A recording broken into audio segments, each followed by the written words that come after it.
হরে কৃষ্ণ, রাধে রাধে। কেমন আছেন সবাই? প্রতিদিন সকালবেলা যখন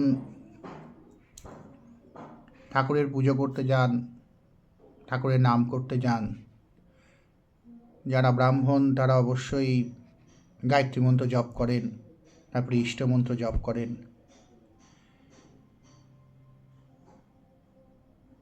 এবং যা যা পুজো করেন, যার যার যে সাধন করেন, যার যার সাধনা করেন, সেগুলোর সঙ্গে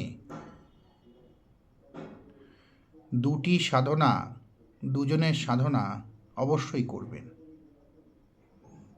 এর পেছনে আমি যুক্তিটা বোঝাচ্ছি। প্রথম হচ্ছে গণেশের ওং গং গণপতায় নমঃ এই মন্ত্রটা পাঠ করবেন। জপ করবেন না, পাঠ করবেন। জপের মন্ত্র আলাদা, এটা নমস্কার মন্ত্র। ওং গং গণপতায় নমঃ এই মন্ত্রটা যদি পাঠ করেন তাহলে গণেশের কৃপা থাকবে।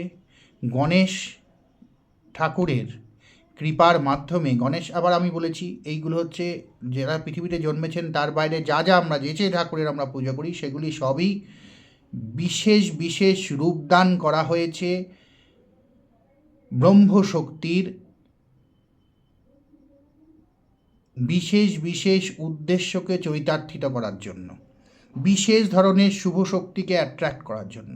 গণেশের পুজো করা হয় সদ্বুদ্ধির জন্য, বুধকে ভালো করার জন্য। বুধ এম্পাওয়ার হবে, প্রত্যেকের বুদ্ধির অভাব হবে। আজকালকার যা সোশ্যাল মিডিয়া এবং যে ধরনের ফাস্ট লাইফ আমরা ডিল করি, সেখানে বিবেক এবং বুদ্ধি দিয়ে চিন্তা করার সময় সবার খুব কম। সেই জন্য গণেশের পুজো অবশ্যই, যে কোনো পুজোর যেহেতু অগ্রাধিকার গণেশের আছেই, সেহেতু যে কোনো পুজো পাঠের আগে গণেশের এই মন্ত্র পাঠ করুন। গণেশের মূর্তি না থাক তাও তার কথা চিন্তা করে মনে মনে তার উদ্দেশ্যে প্রণাম করে এই মন্ত্র 3 বার 8 বার যতবার পারেন আপনারা, মোটামুটি 3 বারই পাঠ করুন। আর হচ্ছে নারায়ণের মন্ত্র পাঠ করতে পারেন, কিন্তু হ্যাঁ মনে রাখবেন যে কোনো এই ধরনের কাল্পনিক যেসব রূপগুলো আমরা বললাম সবই কাল্পনিক রূপ। আমি আবারও বলছি, এগুলো ব্রহ্মের বিভিন্ন কল্পরূপ। এই ব্রহ্মের যে কোনো কল্পরূপের যখন পুজো করবেন তখন মনে যেন কোনো অসৎ চিন্তা না আসে। অসৎ চিন্তা বলতে আপনি যা যা বোঝেন সব।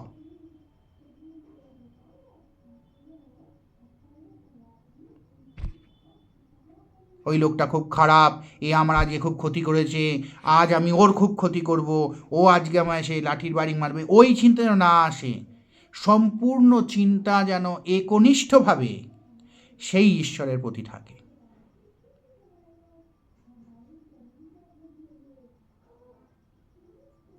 তাহলে তার শুভ ফল পাবেন। যদি করতে পারেন খুব ভালো। ভালো থাকবেন, সুখে থাকবেন, শান্তিতে থাকবেন, প্রেমে থাকবেন। রাধে রাধে।